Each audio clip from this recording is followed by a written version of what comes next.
Good grief, Charlie Brown. We're learning something together here. And I got my cup here. I'm gonna turn the water on. And in fact, it might shoot out of that too. So I'm gonna put that back down here. I don't think it will, but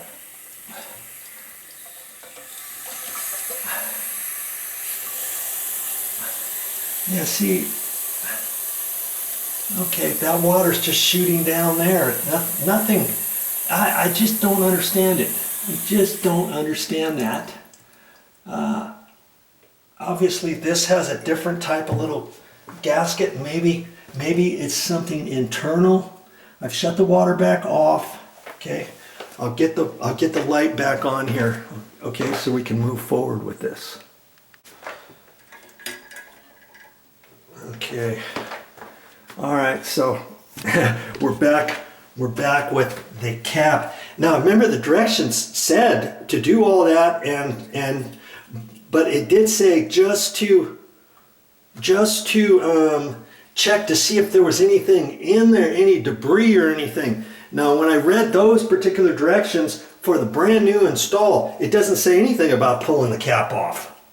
It says only to pull the cap off like that if you need to clean out any debris, etc. Okay, so I'm going to get that back on there and lift this up and push it back to the right where it was before. Okay, right there. Make sure I got it all the way. That's where it was. Okay, right like that. That's where I think it was. Okay, right there. Yeah. Now see, before I turned it too far, but even there, it's not. This type is not going to do anything, to my knowledge. Okay. Now, right where it's at, I am going to,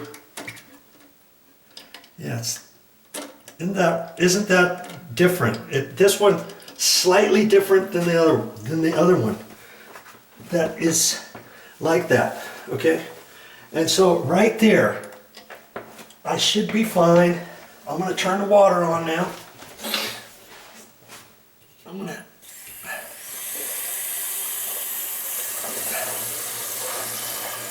see how that goes.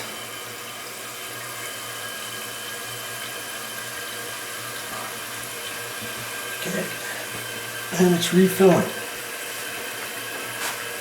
And we're going to see where it stops, because I'll probably have to adjust it with that screw, right? But we'll just see what happens here.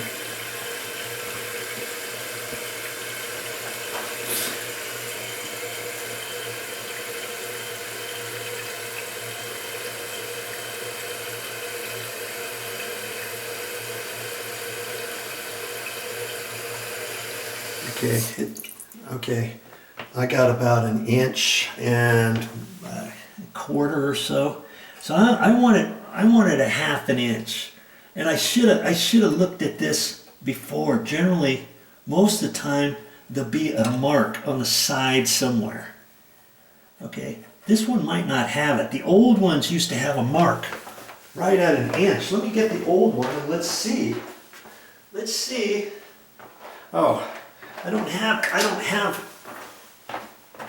have this little pipe just on there, but okay, so if I want to raise that up, that means this float is too low, so I have to bring the float up higher, right? And in order to bring it up higher, I believe I just tighten this. I'm turning it, and that's raising that up.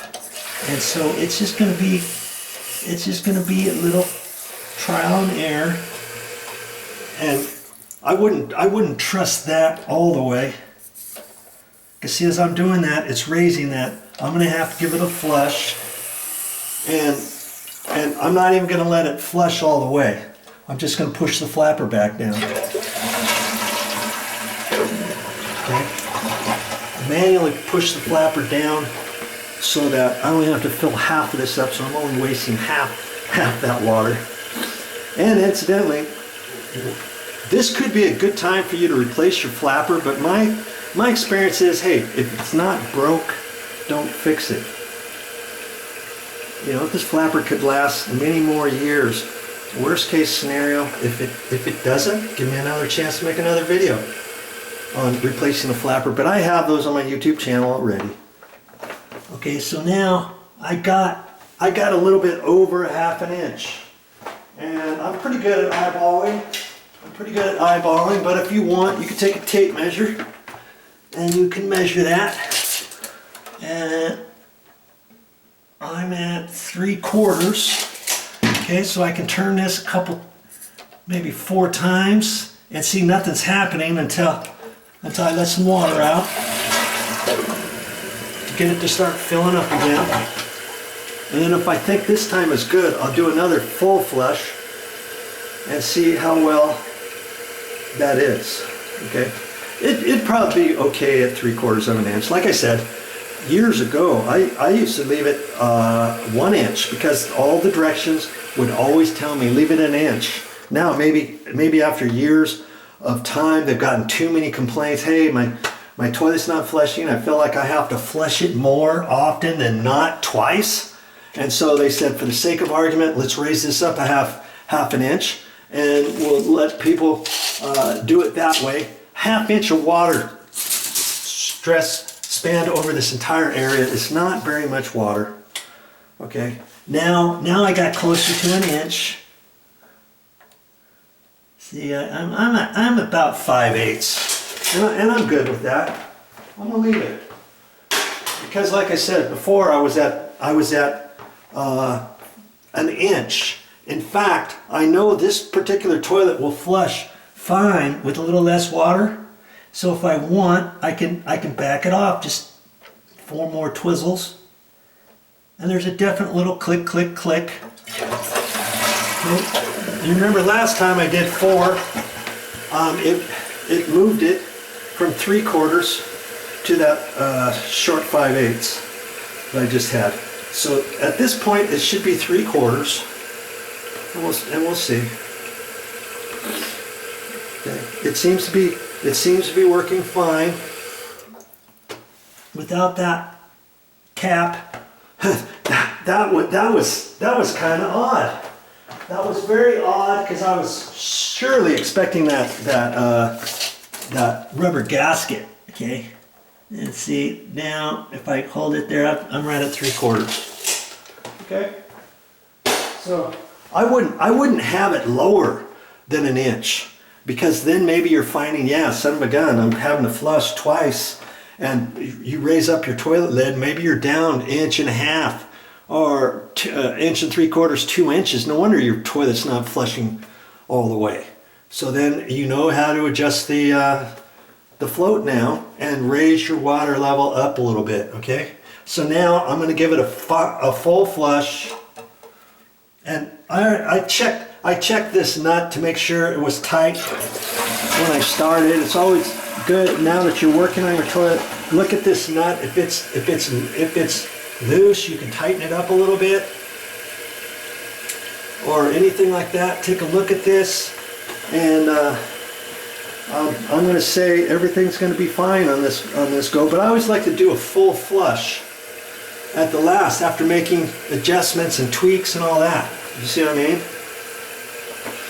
This is coming out at the angle that it was before, so I know that this has been put back and I had it clipped in there properly. Should be going off here in a minute. There it goes. And I look at that, I'm down right at 3/4 of an inch. Okay, I got it by Joe. And you know what? So did you.